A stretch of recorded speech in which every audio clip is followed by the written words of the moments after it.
नमस्कार दोस्तों, मैं कृष्ण शर्मा आपका स्वागत करता हूं हमारे YouTube channel PSC by DC sir पर।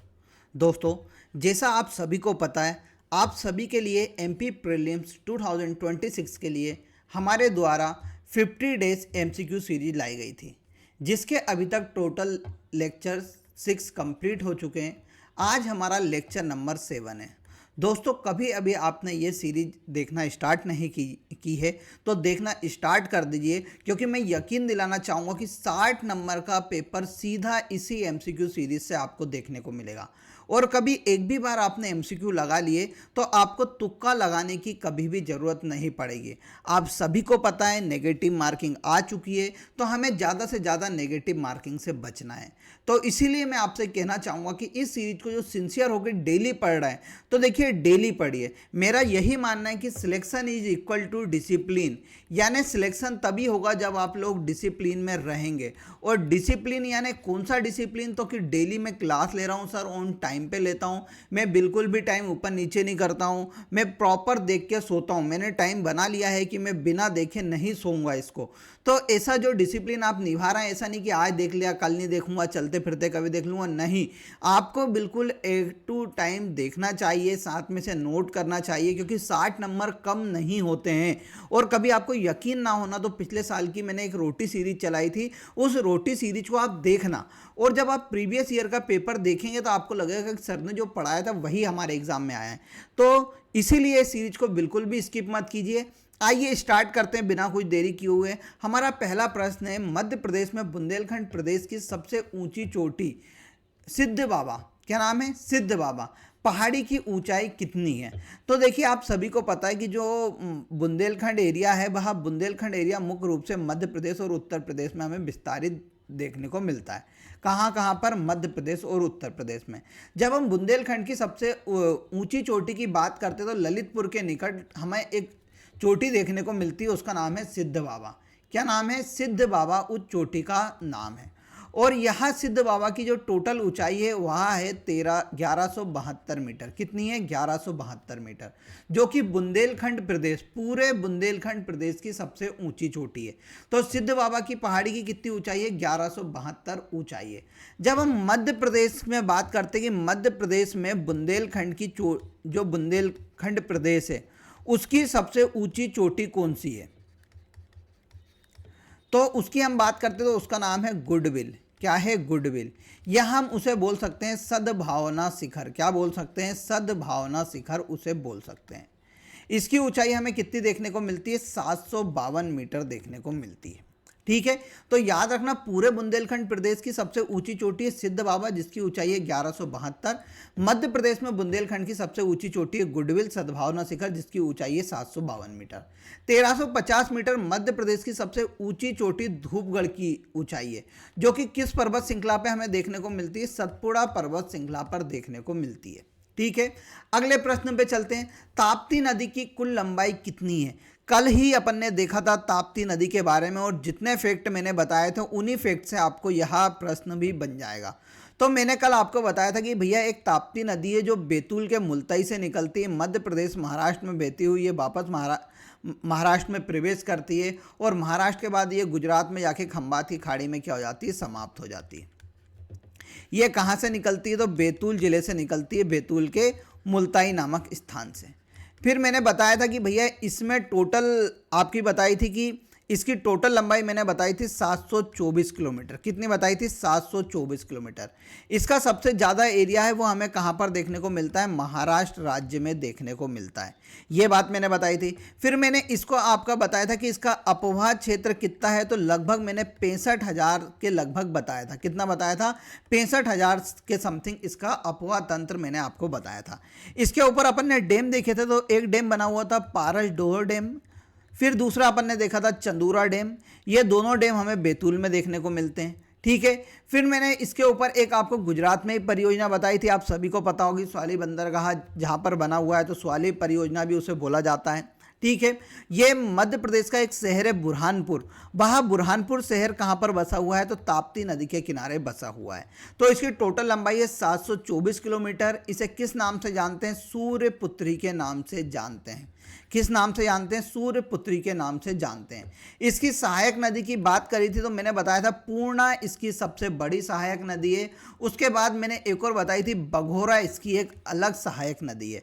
तो ये पूछा गया है कि ताप्ती नदी की सर्वोच्च जो सबसे बड़ी सहायक नदी है उसका नाम क्या है? तो उसका नाम है पूर्णा। आइए अगला प्रश्न देखते हैं। मध्य प्रदेश के किस 2 माह में गर्मी को द्वितीय ग्रीष्म ऋतु कहा जाता है या द्वितीय ऋतु कहा जाता है? गर्मी की द्वितीय ऋतु या ग्रीष्म ऋतु का दूसरा सेशन बोला जाता है। तो देखिए, सबसे पहली गर्मी हमारे यहाँ पड़ती है मार्च में। मार्च से लेकर 15 जून तक हमें क्या देखने को मिलती है? गर्मी देखने को मिलती है। 15 मार्च से लेकर 15 जून तक अभी अपन गर्मी ही देख रहे हैं। फिर उसके बाद आती है बारिश, और जैसे ही बारिश आती है तो बारिश के बाद हमें वापस से क्या होती है? थोड़ी बहुत गर्मी महसूस होना चालू हो जाती है। तो भैया बारिश हमारे यहाँ लगभग सितंबर में समाप्त होती है। तो सितंबर और अक्टूबर में हमारे यहाँ क्या पड़ती है? गर्मी पड़ती है। और उसी दौरान आप सभी को पता है किसकी? सोयाबीन की फसल की कटाई होती है दीपावली के समथिंग। तो ये द्वितीय ग्रीष्म ऋतु के दौरान ही होती है। तो मध्य प्रदेश में दूसरी ग्रीष्म ऋतु पड़ती है सितंबर से लेकर अक्टूबर तक। ठीक है, अगले प्रश्न पे आते हैं। एल्युमिनियम धातु का अयस्क निम्नलिखित में से कौन सा है? तो मैंने बताया था एल्युमिनियम धातु का अयस्क एक बहुत फेमस है, उसका नाम है बॉक्साइट। और बॉक्साइट का उत्पादन आप सभी को पता है, मैंने बताया था कटनी में होता है। कटनी के बाद अनूपपुर में होता है। अनूपपुर के बाद आप सभी को मैंने बताया था उमरिया में होता है। ये सभी जगहों पर हमें क्या देखने को मिलता है? एल्युमिनियम के अयस्क बॉक्साइट का उत्पादन होते हुए देखने को मिलता है।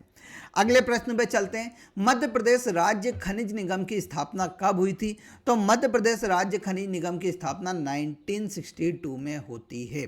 कब होती है? 1962 में इसकी स्थापना होती है। और इसका मुख्यालय कहाँ पर है? भोपाल में। आप सभी को पता है हीरा में मध्य प्रदेश पहले नंबर पे आता है। तांबे में मध्य प्रदेश पहले नंबर पे आता है। ये मैंने आपको पहले से ही बता चुका हूँ। फिर देखिए, मैंने रॉक फॉस्फेट के बारे में बताया था कि मध्य प्रदेश में रॉक फॉस्फेट कहाँ से होता है? तो झाबुआ जिले से होता है। ये बात भी मैंने आपको बताई थी। ठीक है, फिर मैंने बताया था घर बनाने की सामग्री हमें कहाँ से मिलती है? विंध्याचल पर्वत श्रृंखला से मुख्य रूप से मिलती है। कहाँ से? विंध्याचल पर्वत श्रृंखला से हमें मुख्य रूप से घर बनाने की सामग्री देखने को मिलती है। ठीक है, अब आइए अगले प्रश्न पे चलते हैं। ग्रेफाइट मध्य प्रदेश के निम्नलिखित में से किस जिले में पाया जाता है? मैंने आपको याद कैसे कराया था? आप सभी को पता होगा ग्रेफाइट, आपको मैंने कितने अच्छे से पढ़ाया था। ग्रेफाइट फाइट हम कहाँ पर करेंगे? बैतूल में जाके करेंगे।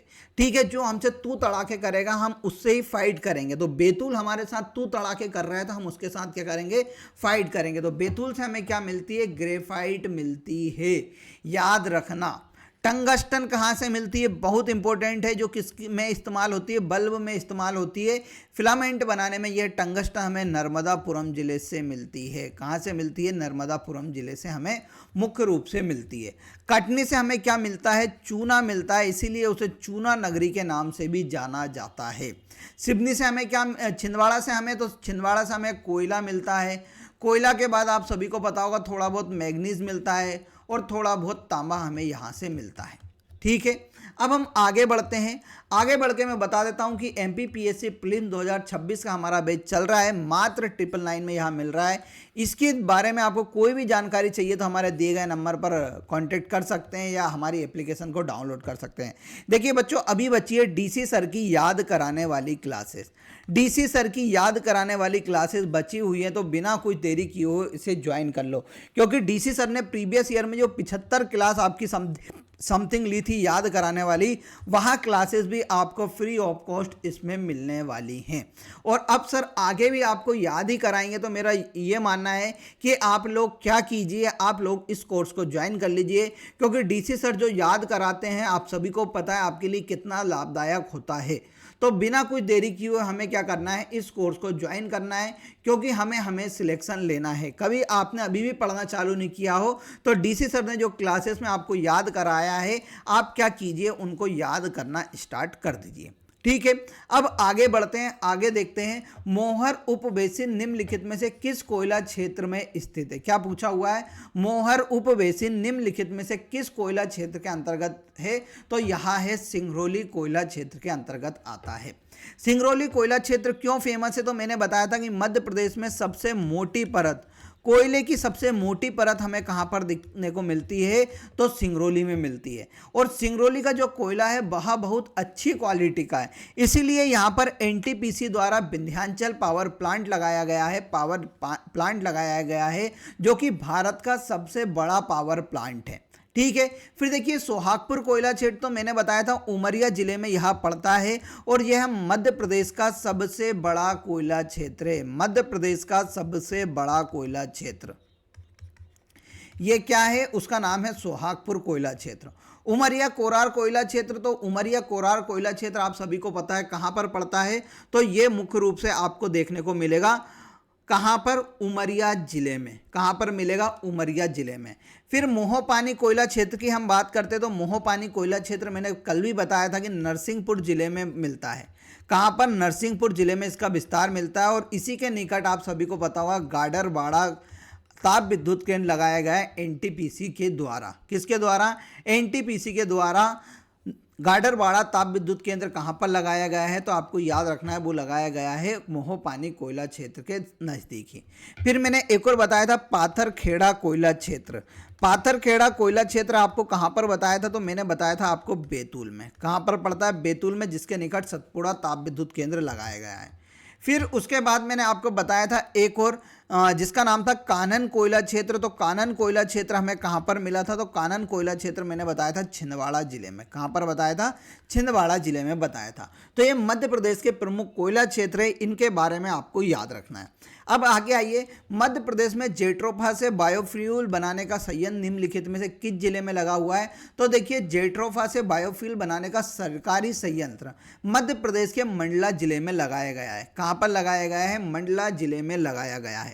मैंने इसको कितनी बार आपको बताया था कि जेट्रोफा से बायोफ्यूल मैंने पिछले साल भी आपको याद कराया था, इस बार भी मैंने आपको याद कराया है। तो देखिए प्रश्न क्या हो रहा है, हमें देखने को मिल रहा है कि सर बार बार रिपीट हो रहे हैं। क्या हो रहा है, बार बार रिपीट हो रहा है। तो भैया यहाँ पर आपको याद रखना है कि जब बार बार रिपीट हो रहा है तो हमें इस प्रकार के प्रश्न अच्छे से पढ़ने होंगे।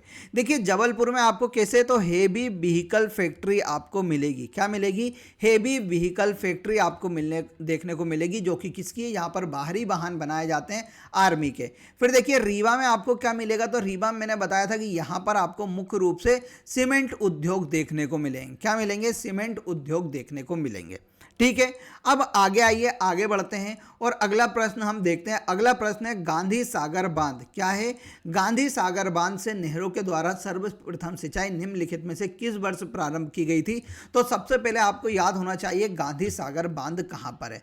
तो बेटा मैंने कल भी आपको बताया था कि गरज गरज गरज परियोजना हमें कहाँ पर देखने को मिलती है, तो गरज तो सर हमें चंबल नदी से ही पड़ती है, क्योंकि वो हमारी क्या है, जमीन को बहाकर लेके चली जाती है।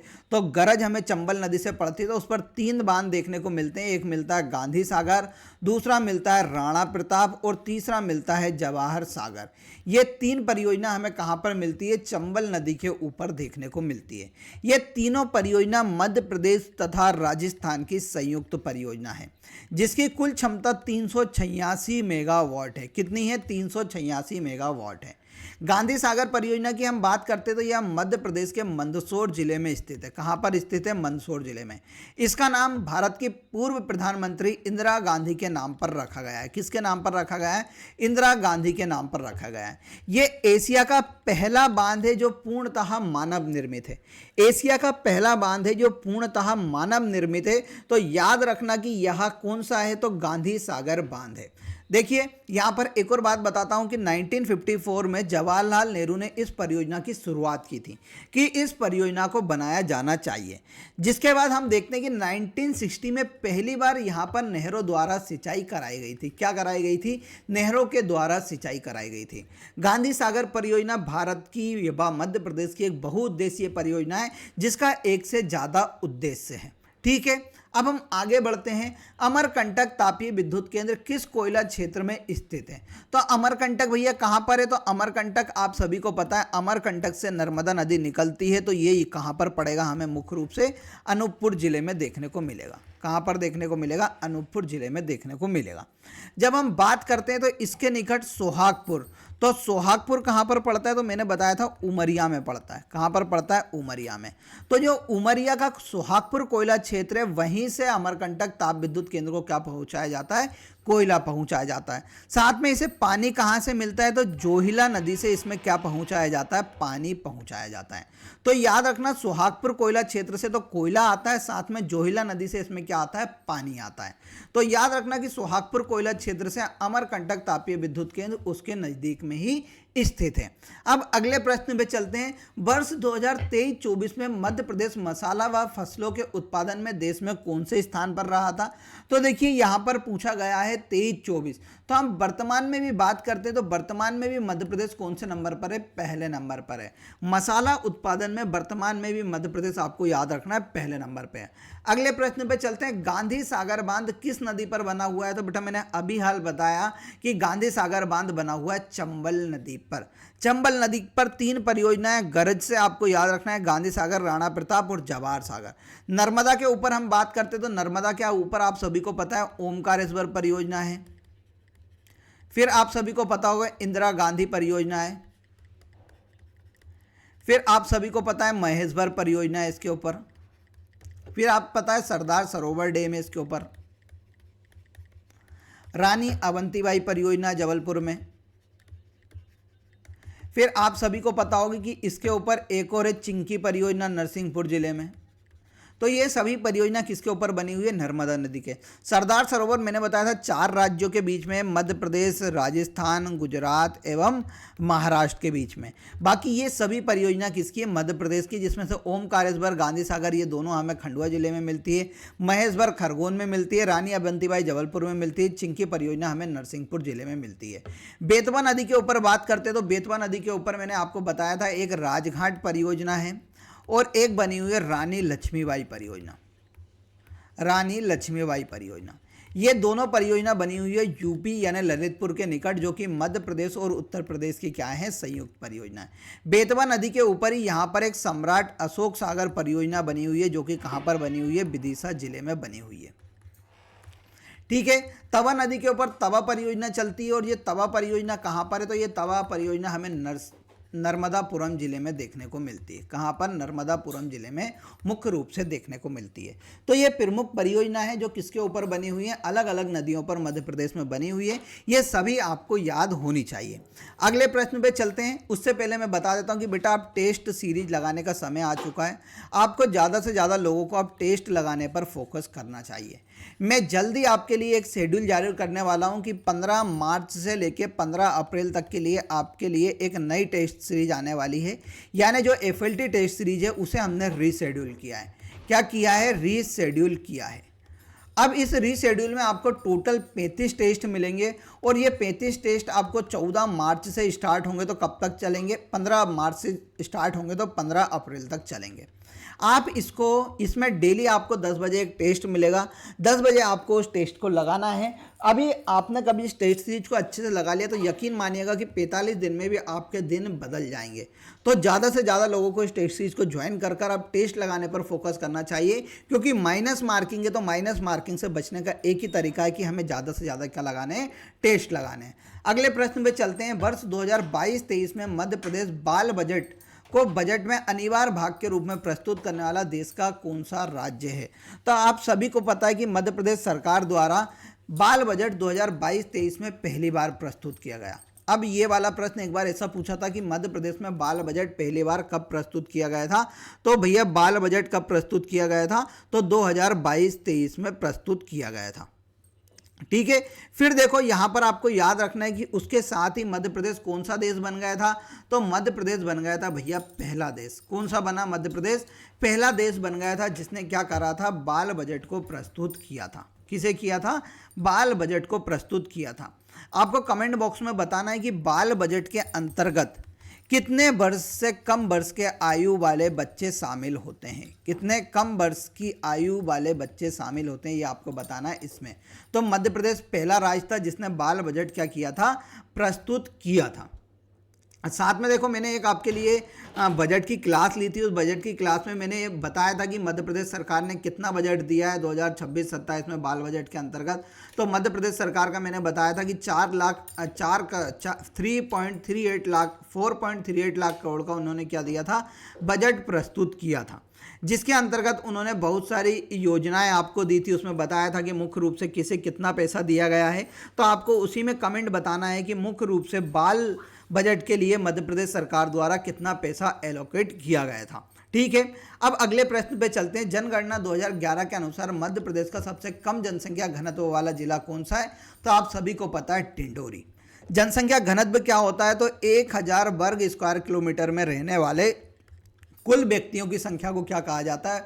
जनसंख्या घनत्व कहा जाता है। ठीक है, 1 स्क्वायर वर्ग किलोमीटर। ठीक है, अब देखिए यहाँ पर हम बात करते हैं तो मध्य प्रदेश का जनसंख्या घनत्व है 236। क्या है? मध्य प्रदेश का जनसंख्या घनत्व 236 है, यानी 236 लोग रहते हैं 1 स्क्वायर वर्ग किलोमीटर में। फिर देखिए यहाँ पर बोला गया था कि 1996 था 2001 में, तो 2011 तक कितने अंक बढ़ गया था? तो 40 अंक बढ़ा था। सबसे ज़्यादा जनसंख्या घनत्व हमारा भोपाल में था 855, और सबसे कम हमें कहाँ पर देखने को मिलता था? डिंडोरी में। कितना? कुल 94। ठीक है, अगले प्रश्न पे चलते हैं। निम्न में से कौन सा मालवा का लोक नृत्य? तो आप सभी को पता है, मालवा वाले लोग मटकी नृत्य करते हैं। किसको करते हैं? मटकी नृत्य करते हैं। राई और बधाई नृत्य मुख्य रूप से कहाँ पर चलता है? तो बुंदेलखंड में चलता है। ठीक है, परधोनी नृत्य आप सभी को कमेंट बॉक्स में कमेंट करके बताना है कि परधोनी नृत्य मुख्य रूप से कहाँ पर आयोजित किया जाता है। अगले प्रश्न पे चलते हैं। मध्य प्रदेश के निम्नलिखित राज्यपालों को उनके कार्यकाल क्रम में व्यवस्थित कीजिए। तो देखिए सबसे ज़्यादा हमारे यहाँ देखने को मिलता है हरि विनायक पाटस्कर का। किसका? हरि विनायक पाटस्कर का। उसके बाद निरंजन नाथ बांचू का। उसके बाद भाई महावीर का। उसके बाद भगवत दयाल शर्मा का। उसके बाद भाई महावीर का। तो ये 4 थे, तो इसका राइट आंसर हो जाता है बी वाला। देखो कल मैंने बताया था कि मध्य प्रदेश के पहले राज्यपाल थे सीता रमैया जी। मैंने बताया था कि राम और सीता एक साथ आएंगे। ठीक है, उसके बाद मैंने बताया था जीपी भट्ट जी बनते हैं। उसके बाद मैंने बताया था पीवी दीक्षित जी मध्य प्रदेश के पहले कार्यवाहक राज्यपाल बनते हैं। ये चारों मैंने कल आपको याद कराए थे। फिर मैंने भाई महावीर के बारे में आपको एक बताया था कि मध्य प्रदेश का जब विभाजन हो रहा था, यानी छत्तीसगढ़ नया राज्य बन रहा था, उस दौरान मध्य प्रदेश के राज्यपाल कौन थे? भाई महावीर थे। और वर्तमान में कौन है? मगन छंगूभाई पटेल वर्तमान में मध्य प्रदेश के राज्यपाल है। अब आगे बढ़ते हैं, आगे देखते हैं मिलेट के संदर्भ में निम्नलिखित में से कौन सा कथन सही है? तो मिलेट को सुपरफूड के रूप में जाना जाता है, बिल्कुल सही है। इसमें गेहूं और धान की तुलना में सिंचाई में अधिक पानी की आवश्यकता होती है, बिल्कुल नहीं होती है। ये आदिवासी इलाकों में मुख्य रूप से की जाती है, और आदिवासी इलाकों में हमने देखा है कि पानी इतना ज़्यादा होता नहीं है। तो गेहूं और धान की तुलना में इसमें पानी की आवश्यकता क्या होती है? कम होती है। तो इसका क्या पूछा था? नहीं है। तो यही क्या है? सही कथन नहीं है। जब जलवायु परिवर्तन के प्रति लचीले होते हैं, तो बिल्कुल सही है। वर्ष 2023 को अंतर्राष्ट्रीय मिलेट वर्ष घोषित किया गया था, तो बिल्कुल सही है। इसमें एक फैक्ट आप जोड़ लेना, रानी दुर्गावती मिलेट प्रोत्साहन योजना मध्य प्रदेश सरकार द्वारा मोटे अनाज को बढ़ावा देने के लिए की गई थी। मिलेट प्रोत्साहन योजना मध्य प्रदेश सरकार द्वारा शुरू की गई थी। किसके लिए? मोटे अनाज को मुख्य रूप से प्रमोट करने के लिए।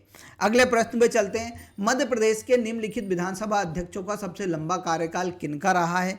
तो देखिए आप सभी को याद होना चाहिए कि मध्य प्रदेश में सबसे लंबा कार्यकाल मैंने बहुत अच्छे से पढ़ाया था, राजेंद्र प्रसाद शुक्ल का है। किसका है? राजेंद्र प्रसाद शुक्ल का मध्य प्रदेश में सबसे लंबा कार्यकाल है। मध्य प्रदेश के वर्तमान विधानसभा अध्यक्ष कौन है? तो आप सभी को पता है, नरेंद्र सिंह तोमर हमारे यहाँ के क्या हैं? वर्तमान विधानसभा अध्यक्ष हैं। विधानसभा अध्यक्ष में सबसे बड़ा कार्यकाल किसका रहा है? तो आप यहाँ पर देखने को मिल रहा है आपको, किसका है? राजेंद्र प्रसाद शुक्ल का है।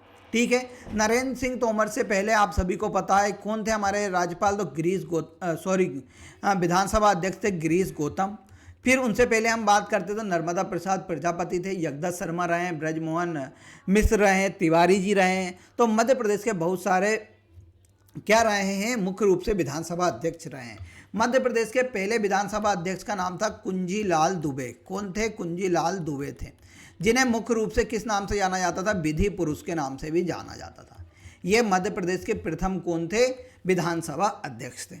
अब आगे बढ़ते हैं, अगला प्रश्न देखते हैं। मध्य प्रदेश में पेशा नियम कितने विकास खंडों में लागू हुआ है? तो आप सभी को पता है, जितने आदिवासी विकास खंड होंगे वहीं इसे लागू किया गया है। तो मध्य प्रदेश के 89 विकास खंडों में लागू हुआ है। आप सभी को पता है 15 नवंबर 2022 के दिन शहडोल जिले से राष्ट्रपति द्रौपदी मुर्मू द्वारा पेशा अधिनियम लागू किया गया था मध्य प्रदेश राज्य में। यह पेशा अधिनियम कौन सा है? तो यह पेशा अधिनियम 1996 में आया था। वही पेशा अधिनियम है जो मध्य प्रदेश में 15 नवंबर 2022 को शहडोल जिले से क्या किया जाता है? लागू किया जाता है। अगला प्रश्न है, मध्य प्रदेश में अंगूर की खेती के लिए कौन सा जिला प्रसिद्ध है? तो आप सभी को पता है रतलाम जिला अंगूर की खेती के लिए बहुत ज़्यादा प्रसिद्ध है। देवास क्यों है? तो देवास में पहली बार मध्य प्रदेश में सोयाबीन बोया गया था 1964 में, याद रखना। फिर देखिए यहाँ पर इंदौर, तो इंदौर में सबसे पहली जैविक कृषि इकाई ओपन की गई थी। कौन सी जैविक कृषि पहली बार कहाँ पर की गई थी? तो इंदौर में। देखिए अब छिंदवाड़ा जिले की हम बात करते तो छिंदवाड़ा जिला मुख्य रूप से किसके लिए जाना जाता है? मक्का के लिए जाना जाता है और अदरक के लिए जाना जाता है। फिर आप सभी को पता होगा बुरहानपुर, तो बुरहानपुर हमारा केलों के लिए जाना जाता है। फिर आप सभी को पता होगा राजगढ़, तो राजगढ़ जिला मुख्य रूप से जाना जाता है संतरा के लिए। रीवा जाना जाता है तंबाकू के लिए।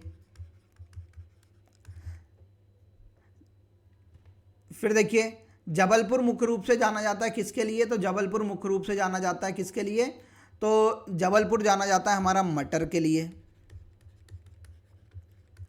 सीहोर जाना जाता है सरवती गेहूं के लिए। रीवा एक और चीज के लिए जाना जाता है सुंदरजा आम के लिए। फिर मैंने बताया था कि जो हमारा अलीराजपुर है, अलीराजपुर नूरजहां आम के लिए जाना जाता है। तो ये प्रमुख फसल है जिनके लिए अलग अलग राज्य क्या होते हैं? जाने जाते हैं, आपको याद रखना है।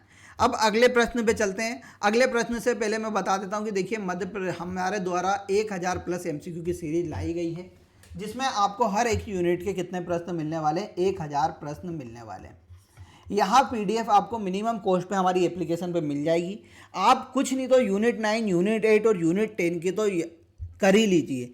क्यों कर लीजिए? उसका इसलिए कहना है क्योंकि इनका सिलेबस भी बहुत बड़ा है और इनका सिलेबस करने में आपको क्या लगेगा? मुख्य रूप से टाइम लगेगा। तो मेरा यही मानना है कभी आपने एक बार इसको ज्वाइन कर लिया तो आपके जितने भी डाउट है पूरे डाउट क्या हो जाएंगे? खत्म हो जाएंगे। तो इसीलिए इसको ज्वाइन करना आप बिल्कुल मत भूलिए। अब अगले प्रश्न में चलते हैं। अगला प्रश्न है, भारत का पहला खगोल पर्यटन अभियान नक्षत्र सभा कहाँ पर आयोजित की गई थी? तो यह नक्षत्र सभा उत्तराखंड राज्य में आयोजित की गई थी। वैश्विक पहल ग्रीनिंग एजुकेशन पार्टनरशिप किसने शुभारंभ किया है? तो आपको याद रखना है कि किसने शुभारंभ किया है। तो यूनेस्को द्वारा ग्रीनिंग एजुकेशन पार्टनरशिप कार्यक्रम शुरू किया गया है। अगला प्रश्न चलते हैं। सड़क संबंधी समस्याओं की सीधी रिपोर्ट के संबंध में मध्य प्रदेश शासन द्वारा GPS आधारित किस मोबाइल ऐप का प्रारंभ किया गया है? तो ये मुख्य रूप से कौन सी? तो आप सभी को मैंने बहुत बार बताया, लोकपथ एप्लीकेशन है। धरती आबा जनजातीय ग्राम उत्कर्ष अभियान जिसके द्वारा जनजातीय क्षेत्रों का विकास किया जाएगा, इसका शुभारंभ कब हुआ था? तो 2 अक्टूबर 2024 को इसकी शुरुआत हुई थी। वर्ल्ड सॉफ्ट टेनिस चैंपियनशिप 2024 में रजत पदक विजेता कौन थी? तो उनका नाम था तनुश्री पांडे। तनुश्री पांडे ने वर्ल्ड सॉफ्ट चैंपियनशिप में क्या जीता था? रजत पदक जीता था। आज की क्लास यहीं पर समाप्त होती है। आपको क्वेश्चन ऑफ द डे का आंसर देके जाना है कि मध्य प्रदेश का कौन सा जिला अंगूर की खेती के लिए प्रसिद्ध है। ठीक है, तो इस सीरीज को ज़्यादा से ज़्यादा शेयर कीजिए, ज़्यादा से ज़्यादा कमेंट कीजिए। जितने ज़्यादा कमेंट आएंगे तो उतनी जल्दी आपको इसकी PDF फ्री ऑफ कॉस्ट मिल जाएगी। लगभग एग्जाम तक तो उसकी PDF मिल ही जाएगी 10-15 दिन पहले, तो आपको रिवीजन में ज़्यादा टेंशन नहीं होगी। तो आपको क्या करना है? इसे ज़्यादा से ज़्यादा शेयर करना है, कमेंट करना है। ठीक है, अब मिलेंगे कल, तब तक के लिए जय हिंद, जय भारत।